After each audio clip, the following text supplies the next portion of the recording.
Selamat sore, Ayasuk, teman-teman sekalian. Ya, jumpa lagi bersama Lause Merce di tempat ini. Ya, kita bersyukur pada hari ini, hari Jumat yang ketiga di bulan Januari 2021. Ya, kita bersyukur kita sudah memasuki tahun baru, tahun 2021. Ya, bukan mudah untuk memasuki tahun 21 ya, tapi karena anugerah Tuhan kita masih diberikan kesempatan untuk hidup sampai saat hari ini, sampai kaki kita boleh melangkahkan kaki kita ke tahun 2021. Ini merupakan satu anugerah daripada Tuhan ya. Pada hari ini tema kita adalah indahnya bisa melangkahkan kaki kita ke 2021 ya. Kita bisa katakan gantikan dengan puji Tuhan, kita bisa melangkahkan kaki kita kepada tahun 2021 ya. Sebelumnya kita sama-sama kita berdoa terlebih dahulu ya.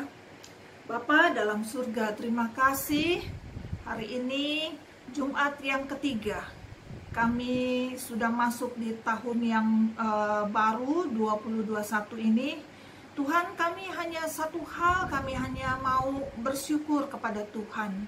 Bukan karena kehebatan kami, bukan karena kecanggihan kami, sehingga sampai saat hari ini kami masih diberikan hidup, masih diberikan kesempatan untuk menikmati akan hidup ini Tuhan. Bapa dalam surga, pada saat ini kami akan merenungkan firman Tuhan.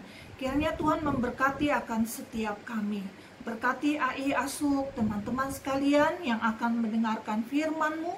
Kiranya Tuhan yang memberkati kami semuanya. Berkati hamba-Mu juga ya Tuhan. Biarlah Tuhan yang tolong dia boleh dapat menyampaikan sesuai dengan kehendak Tuhan. Terima kasih ya Tuhan, suci dan kuduskan kami semuanya. Di dalam nama-Mu kami bersyukur dan kami berdoa. Amin. Ayasuk, teman-teman sekalian, kita hari ini firman Tuhan diambil dari kitab Pengkhotbah ya. Kitab Pengkhotbah ini kitab puisi ya, kitab nyanyian ya. Tapi nyanyian ini sangat luar biasa maknanya. Pengkhotbah pasal yang ketiga ya. Pengkhotbah pasal yang ketiga, ayat yang pertama sampai dengan ayat yang ke-15 ya. Panjang ya, 15 ayat, pelan-pelan aja ya. Ya. Mana? Perlahan-lahan ya. Saya akan baca, Ayasuk juga lihat Alkitabnya sendiri ya. Kalau tidak bisa membaca ya boleh dengarkan saja ya. Kalau tidak bisa membaca, tapi diusahakan belajar baca, lihat tulisan supaya tidak apa? Nah, khotbah yang lalu supaya tidak pikun begitu ya, belajar membaca ya. Nanti tidak terbiasa kalau nggak baca ya. Ya, diusahakan ya. Pengkhotbah pasal yang ketiga, ayat yang pertama. Untuk segala sesuatu ada waktunya. Untuk segala sesuatu ada masanya. Untuk apapun di bawah langit ada waktunya. Ada waktu untuk lahir. Ada waktu untuk meninggal. Ada waktu untuk menanam. Ada waktu untuk mencabut yang ditanam. Ada waktu untuk membunuh. Ada waktu untuk menyembuhkan. Ada waktu untuk merombak. Ada waktu untuk membangun, ya. Ada waktu untuk menangis, ada waktu untuk menangis, ada waktu untuk tertawa, ada waktu untuk meratap, ada waktu untuk menari, ada waktu untuk membuang batu, ada waktu untuk mengumpulkan batu, ada waktu untuk memeluk, ada waktu untuk menahan diri dari memeluk. Ada waktu untuk mencari, ada waktu untuk membiarkan rugi. Ya. Ada waktu untuk menyimpan, ada waktu untuk membuang. Ada waktu untuk merobek, ada waktu untuk menjahit. Ada waktu untuk berdiam diri, ada waktu untuk berbicara. Ada waktu untuk mengasihi, ada waktu untuk membenci, ada waktu untuk perang, ada waktu untuk damai. Ayat yang ke-9. Apakah untung pekerja dari yang dikerjakannya dengan berjerih payah? Nah, aku telah melihat pekerjaan yang diberikan Allah kepada anak-anak manusia untuk melelahkan dirinya. Ayat 11. Ia membuat segala sesuatu indah pada waktunya. Bahkan ia memberikan kekekalan dalam hati mereka. Tetapi manusia tidak dapat menyelami pekerjaan yang dilakukan Allah dari awal sampai akhir. Aku tahu bahwa untuk mereka tak ada yang lebih baik daripada bersuka-suka dan menikmati kesenangan dalam hidup mereka. Dan bahwa setiap orang dapat makan, minum, dan menikmati kesenangan dalam segala jerih payahnya. Itu juga adalah pemberian Allah. Ayat 14. Aku tahu bahwa segala sesuatu yang dilakukan Allah akan tetap ada untuk selamanya. Itu tak dapat ditambah dan tak dapat dikurangi. Allah berbuat demikian supaya manusia takut akan Dia. Yang sekarang ada, dulu sudah ada. Dan yang akan datang dan yang akan ada sudah lama ada. Dan Allah mencari yang sudah lalu. Wah, ayat ini panjang juga ya, 15 ya. Tapi kalau kita baca perlahan-perlahan, wah, menikmati ini ya. Kita melihat ayat-ayat ini sangat luar biasa ya. Alunan nada-nadanya begitu ya. Sangat bagus sekali lagu ini ya, di dalam Pengkhotbah pasal yang ketiga tentang waktu ya. Tentang waktu yang begitu luar biasa. Jadi waktu itu terbatas ya. Dari dulu sampai sekarang itu berulang-berulang sama begitu ya. Ada waktunya, ada masanya, ada seasonnya begitu ya. Nah, jadi di dalam hal ini ya, manusia memang terbatas, tetapi kita bagi dua nih dalam pembicaraan kita, ada dua, ada yang tidak terbatas dan juga ada yang terbatas. Jadi yang pertama adalah yang yang terbatas. Nah, jadi ada limitnya, ada waktunya. Tadi kan bilang ada waktu untuk lahir ya, ada waktu untuk meninggal ya, meninggalkan dunia ini. Nah, maksudnya ya. Jadi ada waktu menanam ya. Dulu saya suka tanam. Sekarang waktunya untuk ya mencabut, mengambil tanaman begitu ya. Nah, tapi setiap kita memang ada waktunya ya. Ada waktu di sini dikatakan sadis kelihatannya yang membunuh, dan ada waktu untuk menyembuhkan ya. Mungkin membunuh ini bukan sekedar kayak membunuh manusia begitu ya. Ada misalnya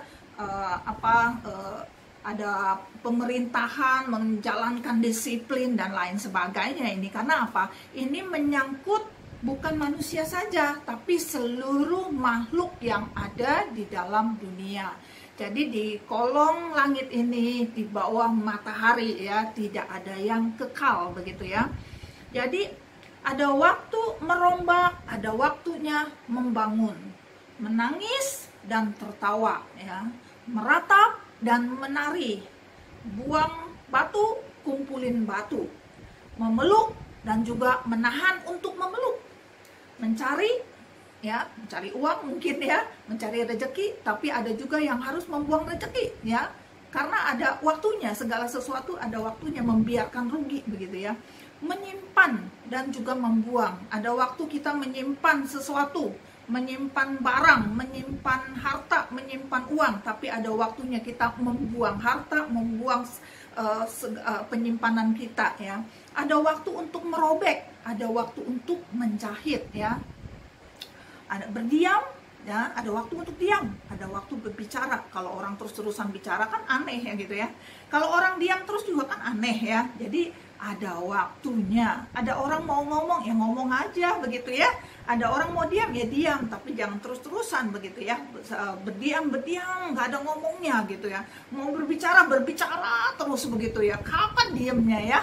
Nah, ada juga mengasihi dan juga membenci ya. Firman Tuhan bilang katanya nggak boleh membenci, tapi di sini kena ada waktunya untuk membenci ya.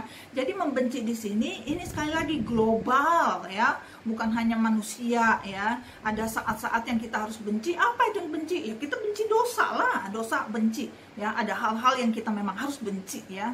Ya, sangat benci sekali. Apa yang dibenci sama Tuhan kita harus benci juga begitu ya. Nah, terus kemudian ada perang dan juga ada damai ya. Nah, disinilah kita melihat bahwa di dalam hal ini kita lihat di sini hitung ada berapa? Ada 7 hal ya. 7 hal kali 2 ya 14 ya. Ini jadi 14 hal ya. 14 hal ini ya. Terus kalau kita hidup pada saat ini tidak lepas dari semuanya ini adalah campur tangan daripada Tuhan ya. Pada saat kita melahirkan, pada saat kita ada yang meninggal, pada saat ada yang menanam, mencabut, ada pada saat mencari, ada yang pada saat menyimpan dan membuang ya. Itu semuanya Tuhan turut campur tangan ya. Sampai saat hari ini juga zamannya ini adalah dari 2020 sampai 2021 ini masih berlangsung adalah masa corona ya. Itu tidak lepas daripada Tuhan sendiri ya. Oleh karena itu tetaplah kita terus mau berharap kepada yang kekal, karena ini adalah tidak kekal. Corona itu tidak akan lama ya, tidak akan lama, tapi memang manusia mengalaminya ya rasanya sangat lama pada saat ini ya, rasanya menunggunya itu ya, kayaknya capek begitu ya. Nah, tetapi memang ada waktunya ya. Tapi ada waktunya Tuhan bekerja di dalam kehidupan kita. Tidak semua orang menyangka corona itu negatif ya. Ada juga yang positif, Pak. Ada hal-hal yang apa? Karena dengan adanya corona kita bisa lebih dekat kepada Tuhan, berharap full kepada Tuhan. Kadang orang cuek sama Tuhan ya, nggak mau berdoa ya, nggak mau baca Alkitab, nggak mau sungguh-sungguh begitu ya kepada Tuhan. Tapi dengan adanya corona ya, jadi mendisiplin kita, mendisiplin sebagai anak Tuhan ya. Jadi anak Tuhan itu kadang perlu disiplin ya. Disiplin itu memang susah, capek dan sakit hati ya.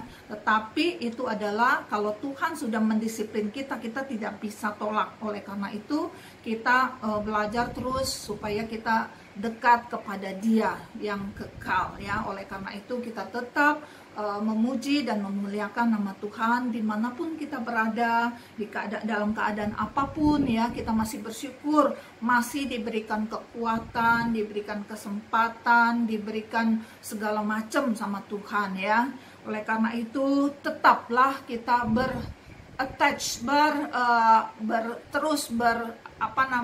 punya hubungan yang terus kepada Tuhan ya. Nah, itu adalah hal yang pertama yang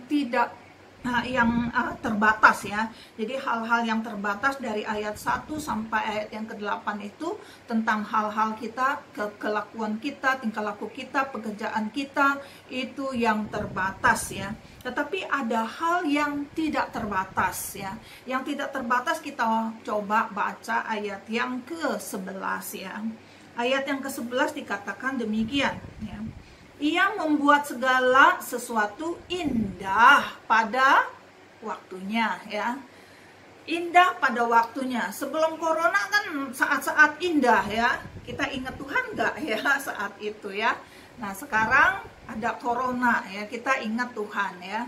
Jadi nanti kalau tidak ada corona ya, kita tetap harus ingat kepada Tuhan. Jangan pada saat susah, pada saat sengsara kita baru ingat Tuhan, tetapi pada saat kita senang kita ingat Tuhan ya. Terlebih-lebih pada saat kita dalam keadaan kesulitan ya. Oleh karena itu kita mengajak dari ayat ini, dari pasal ini, kita harus hidup bersama dengan Tuhan. Dikatakan ia membuat segala sesuatu indah pada waktunya ya. Bahkan ia memberikan kekekalan ya, memberikan kekekalan. Kekekalan itu apa sih? Kekekalan itu lawan daripada sementara. Hidup kita ini kan sementara, tetapi Tuhan memberikan ke dalam hati kita ini adalah kekekalan. Kekekalan itu tidak terbatas oleh adanya waktu. Kita kan dikasih waktu sama Tuhan. Ada yang masih kecil ya, dia udah meninggal ya, belum bisa menikmati hidup, dia sudah meninggal dipanggil Tuhan. Ada yang kadang remaja ya, pemuda sudah dipanggil sama Tuhan, masih muda gitu ya. Tetapi Musa berkata di dalam Mazmur ya, bahwa manusia hidup 80 tahun, 70 tahun ya.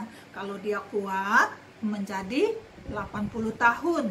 Tapi kemarin saya lihat berita di Instagram apa di Facebook lupa ya.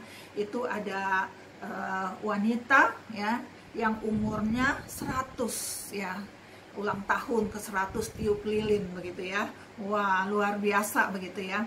Nah, itu bonusnya banyak ya. Jadi Tuhan kasih bonus. Nah, AI Asok teman-teman sekalian, mungkin di antara kita ini udah masuk di dalam bonus ya. Ada yang udah masuk di dalam bonusnya kita ya, bonus hidup ya. Karena Tuhan katakan umurnya manusia itu 70 tahun. Kalau dia kuat, dia akan 80 tahun. Kalau ada dari kita ada 80 lebih, berarti itu bonus ya. Bersyukur kepada Tuhan ya, sampai umur 80 ya. Tetapi biarlah melalui sampai umur 80, juga Tuhan terus memberkati kita dengan apa? Badan yang sehat, dan juga rohaninya juga sehat. Cinta Tuhan ya. Jadi panjang umur itu harus diikuti dengan dengan rohani juga ya, yang kuat ya, bukan hanya umur aja panjang ya. Kalau umur panjang, kalau kita nggak sehat, kasihan juga ya yang merawat kita begitu ya. Saya kasihan mereka ya. Kita berharap kepada Tuhan supaya kita dikasih umur yang panjang plus ya, bukan hanya umur panjang aja, umur panjang plus tambah, atau jadi umur panjang ditambah dengan badan yang sehat, rohani yang sehat, sampai tua melayani Tuhan ya. Lalu kita melihat ya, bahkan ia memberikan kekekalan di dalam hati mereka. Tetapi, nah ini ada tetapinya ya, ayat yang ke-11 ini. Tetapi ini manusia yang belum percaya kepada Tuhan ini ya. Jadi ini ada orang yang percaya kepada Tuhan, ada orang yang tidak percaya kepada Tuhan. Tetapi ya, pada dasarnya ini ya, manusia itu tidak dapat menyelami pekerjaan yang dilakukan Allah dari awal sampai akhir ya. Jadi banyak nih orang yang tidak sadar ya, banyak orang yang tidak menerima, banyak orang yang tidak mau tahu, banyak orang yang cuek ya. Kalau Tuhan itu memberikan hidup yang kekal, Tuhan itu memberikan kekekalan di dalam hidup kita, yaitu dengan percaya kepada Tuhan Yesus sebagai Tuhan dan Juru Selamat, itu dicuekin ya. Dicuekin, mentang-mentang itu gratis, mentang-mentang murah gitu kan ya. Nah, banyak orang yang bilang kalau gratis itu kan wah sembarangan orang gitu kan. Tapi kalau suruh bayar aja yang paling mahal dicari gitu kan ya. Wah, nah Tuhan Yesus itu kita dapat free of charge ya. Nggak perlu bayar, itu keselamatan, kekekalan ya. Tetapi itu bukan murahan, bukan obral itu. Tetapi itu dengan darahnya Tuhan Yesus sendiri mati di kayu salib untuk setiap AI dan Asuk dan saudara-saudara, teman-teman semua sekalian ya. Jadi ini yang penting yang harus kita sadar di dalam hidup kita ya, sehingga kalau kita sadar, tadi ayat-ayat yang pertama ya, tadi ada 7x2 itu ya, tentang season, tentang waktu ya, kita bisa menyadarinya dan kita bisa melakukannya untuk Tuhan ya. Kita bisa legowo, kita bisa menerima ya, ada lahir, ada yang meninggal ya. Jangan hanya mau menerima lahirnya doang, meninggalnya nggak mau terima. Itu udah konsekuen ya. Kita sebagai orang yang percaya kepada Tuhan itu memang secara di dalam dunia ini ada lahir, ada yang meninggal. Tetapi kalau kita percaya ada kekekalan di dalam diri kita, itu kita tidak meninggal. Jadi pada saat kita lepas dari sini, dari dunia ini adalah itu masa kita berpindah ya, berpindah. Jadi kita ada kekekalan ya. Tapi kalau orang yang tidak percaya kepada Tuhan ya, itu ada bagi dia itu adalah ya udah batasnya sampai di situ, sampai hidup di dalam dunia ini ya. Tapi kita bersyukur kepada Tuhan karena kita ada kekekalan, dan ini yang harus kita sadari ya. Nah, Ayah Asuk dan teman-teman sekalian ya, kita perlu campur tangan daripada Allah di dalam kehidupan kita sehari-hari ya.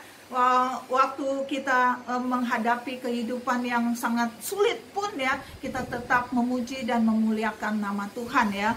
Karena kita sudah bisa pindah, sudah bisa masuk di tahun 2021 ini bukan karena kehebatan kita, bukan karena wah kita makannya ciapo terus ya, wah jemur matahari terus, wah jadi ini bagus ya, ini saya yang jaga.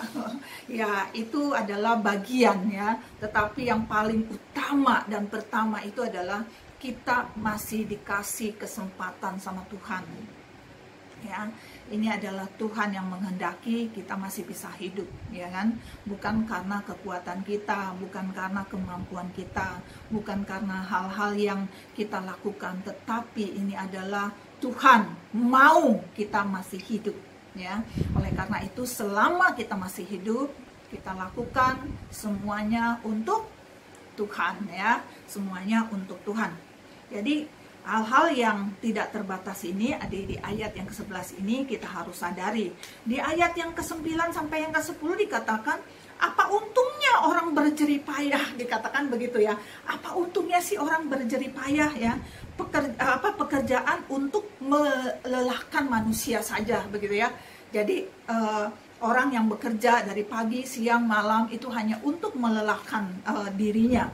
Nah, ayat yang ke-12 dikatakan begini, manusia hidupnya bersuka-suka ya, enjoy begitu ya. Terus menikmati kesenangan dalam hidup ya. Nah, tapi kalau di dalam di dalam bahasa Inggris itu dikatakan manusia hidup tuh untuk do good, untuk melakukan sesuatu kebaikan untuk hidup diri sendiri ya. Kalau di dalam bahasa Ibraninya itu adalah yang artinya itu adalah dia melakukan sesuatu untuk hal yang terbaik untuk dirinya sendiri ya. Nah, manusia itu hidup memang kadang-kadang dia mencari, dia menikmatinya. Nah, oleh karena itu dia melakukan sesuatu yang sungguh-sungguh untuk dirinya sendiri, bukan untuk orang lain. Nah, di sana dikatakan itu tidak benar ya. Jadi makan, minum, menikmati kesenangan dalam segala jerih payah itu adalah pemberian Allah ya. Kalau Tuhan tidak kehendaki, kita tidak akan makan. Kalau Tuhan tidak menghendaki, kita juga tidak ada pekerjaan. Kalau Tuhan menghendaki kita ada penyakit, ya kita mau berserah kepada Tuhan. Kita jalanin hidup kita sesuai dengan kehendak Tuhan ya. Kita cari obat begitu ya. Hidup yang teratur, hidup yang baik, makan juga yang baik ya. Nah, setelah itu adalah Tuhan yang punya kekuasaan ya. Tuhan punya kedaulatan. Oleh karena itu ya, kita hidup segala sesuatu itu adalah untuk Tuhan ya. Efesus pasal yang kedua ayat yang ke-8 sampai 10 dikatakan bahwa segala yang kita dapatkan, keselamatan yang kita dapatkan itu adalah kasih karunia daripada Tuhan ya, semata-mata ya, bukan dari usaha kita ya. Ini adalah kasih karunia daripada Tuhan.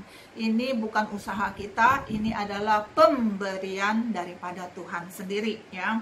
Jadi kita melihat di sini ya, kitab pengkhotbah ini memang sangat luar biasa, hebat ya. Diawali dengan kata-kata yang sia-sia begitu ya. Memang kitab pengkhotbah ini dikatakan tentang kesia-siaan begitu ya. Karena di dalam dunia ini semua akan berakhir begitu kan. Tetapi bersama dengan Tuhan, ya, kesia-siaan itu diakhiri daripada ayat ini ya. Bukan ayat ini. Pasal ini. Pasal ini diakhiri dengan kalimat kita takut kepada Tuhan. Lalu di dalam buku Pengkhotbah ini di dalam pasal yang ke-12 juga dikatakan takut akan Tuhan ya. Walaupun kata-kata pertamanya itu adalah tentang sia-sia begitu ya. Hidup manusia ini nggak ada apa-apanya begitu ya. Nah, oleh karena itu kita terus mau berharap kepada Tuhan dan takut kepada Tuhan ya. Jadi takut kepada Tuhan merupakan satu kunci dalam kehidupan kita untuk kehidupan kesuksesan imannya kita ya. Harus mempunyai hati yang takut kepada Tuhan, bukan takut kepada orang ya. Kalau saya tidak baca Alkitab nanti dia marah atau siapa yang marah begitu. Kita takutnya kepada Tuhan, bukan kepada manusia ya. Jadi kita tetaplah setia kepada Tuhan apapun yang kita lakukan untuk Tuhan ya. Bertindak yang sungguh-sungguh ya, bertindak kepada untuk Tuhan. Nah, kita mempunyai hidup yang pada saat ini adalah hidup yang di dalam dunia ini memang sementara. Tetapi hidup kita di dalam kekekalan nanti kita akan hidup bersama dengan Tuhan. Oleh karena itu sebelum kita selesaikan hidup di dalam dunia ini, sebelum kontrak kita habis, biarlah nanti kita bisa disambut sama Tuhan ya, bila kita melakukan hidup yang baik ya. Melakukan hidup yang baik didasarkan karena kita percaya sepenuhnya kepada Tuhan. Ayasuk ya, tetap jaga ya hidup kita dengan baik, terutama kerohanian kita dalam masa corona ini. Tetap kita memuji dan memuliakan nama Tuhan. Jangan lupa melakukan yang terbaik, bukan hanya untuk diri sendiri tetapi juga untuk orang lain. Kesempatan yang baik bagi kita itu adalah apa? Bentar ya, handphone ya. Asuk yang punya handphone, punya nomor orang, coba belajar untuk telepon orang ya. Kita belajar untuk menelpon siapa saja yang kita sayang, kita senang sama dia, ataupun ada teman-teman, cobalah kita telepon. Halo, apa kabar? Begitu kan, bagaimana keadaannya? Begitu kan. Itu sangat jauh lebih baik daripada kita diam-diam di rumah nunggu waktu aja begitu ya, nggak karuan begitu ya. Kita lakukan, kita telepon siapa, kalau kita nggak tahu, minta tolonglah sama anak, minta tolonglah sama cucu begitu ya. Mau ngomong sama siapa begitu, jangan diam-diam aja ya. Kita lakukan sesuatu untuk kemuliaan bagi nama Tuhan. Kita boleh saling membantu, saling menolong, dan juga saling berdoa supaya kita jemaat daripada Usinda semakin lama semakin apa, kuat ya, semakin kuat, bukan semakin lama semakin jauh daripada Tuhan begitu kan. Nah, bersyukur beberapa jemaat Usinda yang telepon saya begitu ya. Saya ada telepon dia, terus kemudian dia juga balik telepon saya. Bersyukur sekali begitu ya. Terima kasih ya untuk beberapa teman-teman yang sudah menelpon dan saling menelpon beberapa orang begitu. Ini adalah budaya yang harus dilakukan dengan baik begitu ya. Ayasuk ya, belajar untuk konsultasi, ngobrol dengan teman-teman yang lainnya ya, supaya kita dibiasakan untuk menjadi berkat bagi banyak orang lain ya. Terus kemudian kita juga terus menggunakan waktu dengan baik, dengan bijak, dan juga takut kepada Tuhan. Jadi akhir daripada renungan hari ini adalah, yang membuat kita ini adalah, kita yang pertama adalah kita takut kepada Tuhan ya. Segala apapun kita takut kepada Tuhan, kita segan sama Tuhan. Kita, karena apa? Dia yang menyelamatkan kita, dia yang memberikan hidup yang kekal kepada kita, dan dia juga yang nanti akan menyambut kita kalau kontrak kita di dalam dunia ini habis ya. Nah, dia akan menyambut kita ya. Lalu yang kedua itu adalah kita menggunakan waktu dengan bijaksana, bukan bijak sini ya, bijaksana ya. Bijaksana melakukan sesuatu menurut kehendak Tuhan, bukan menurut kehendak kita ya, tapi menurut kehendak Tuhan, sesuai dengan firman Tuhan. Kiranya Tuhan menolong kita, Tuhan memberkati akan setiap kita, dan Tuhan membantu kita di dalam segala sesuatunya. Mari kita berdoa. Bapa dalam surga, terima kasih ya Tuhan untuk sore hari ini. Kami bersyukur kepada Tuhan. Kiranya Tuhan yang tolong kami semuanya, supaya kami mempunyai hati yang takut kepada Tuhan, supaya kami mempunyai satu keseganan kepada Tuhan, mempunyai hormat yang tertinggi kepada Tuhan. Oleh karena itu ya Tuhan, kami berdoa kepada Engkau, jadikan kami, AI, ASUK, teman-teman sekalian semuanya, orang-orang yang semangat di dalam melayani Tuhan, walaupun umur kami memang sudah lanjut, tetapi semangat kami tetap ada. Oleh karena itu ya Tuhan, jadikan kami sebagai berkat untuk anak-anak kami, untuk cucu dan menantu, untuk teman-teman, untuk para tetangga dan lain sebagainya. Oleh karena itu Tuhan, kami serahkan semua setiap kami ini ke dalam tangan-Mu. Kiranya Tuhan yang memberkati akan setiap kami. Tuhan, terima kasih, kami serahkan semua waktu ini ke dalam tangan-Mu. Di dalam nama Tuhan Yesus Kristus kami bersyukur dan kami berdoa. Amin. Ayah Suk, kiranya Tuhan memberkati kita semuanya. Ya, sampai jumpa di hari Jumat ketiga di bulan Februari. Tuhan memberkati kita semuanya. Amin. Bye-bye.